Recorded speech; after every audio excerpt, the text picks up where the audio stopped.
चालू बेटा कांगे रहे, भा के टोकरी मसूत रहे, भप्पा हालात मारी रोवत रहे, दाई ह दुलारी सिता हसत रहे। गाजर ह हलवा दिस खावत रहे, बेंदरा ह अंगूर दिस लावत रहे, बाबू ह पैसा दिस नाचत रहे, भैया ह लड्डू दिस कूदत रहे। भिंडी के टोकरी मलुकात रहे, दाई ल देख के दुबकत रहे, भिंडी ह उंगली दिखाई से डर गे रे, दाई ह पोरा मलिस त सवर गे रहे। गोभी के बाड़ी में घूमत रहे, मिर्चा ल देख के भागत रहे, पताल ह गाल छिसाल होगे, सब्जी के राजा निहाल होगे। हाथी के पीठ में चढ़त रहे, ऊंचा पहाड़ में बढ़त रहे, नीचे गिरिन ता थोड़ा डरत रहे, सबला कहानी सुनावत रहे। नानी के घर घूमे बर के रहे, लड्डू औ पेड़ा ल खावत रहे, नाना ह पैसा दिस गिनत रहे, नानी ह पप्पी दिस हंसत रहे। संगी के बर्थडे मौत रहे, केक और टॉफी ल खावत रहे, फुगना फुटी से त डर गे रहे, नाना बजी से त नाचत रहे।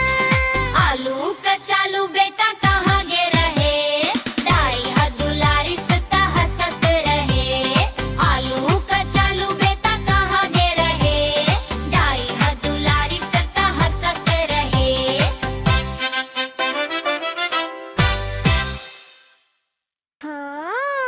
आलू कचालू बेटा कहाँ गे रहे, भा के टोकरी मसूत रहे, भप्पा हालात मारी रोवत रहे, दाई ह दुलारी सिता हंसत रहे।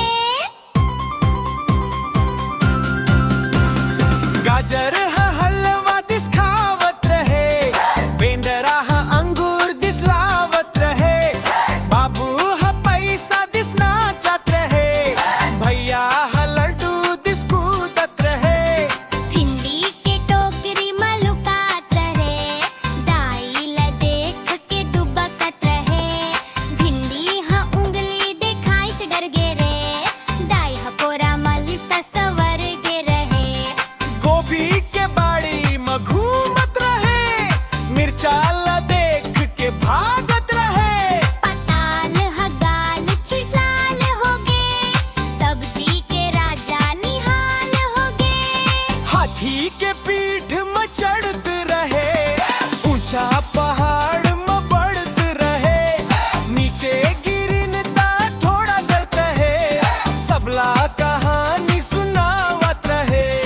नानी के घर घूमे बर के रहे, लड्डू औ पेड़ा ल खावत रहे, नाना ह पैसा दिस गिनत रहे, नानी ह पप्पी दिस हंसत रहे। संगी के बर्थडे मौत रहे, केक और टॉफी ल खावत रहे, फुगना फुटी से त डर गे रहे, नाना बजी से त नाचत रहे।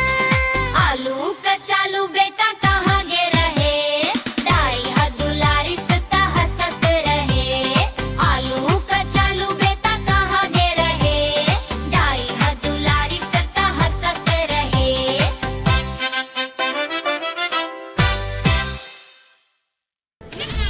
इन्फिनिटी टून को सब्सक्राइब करें और वीडियो को लाइक करें।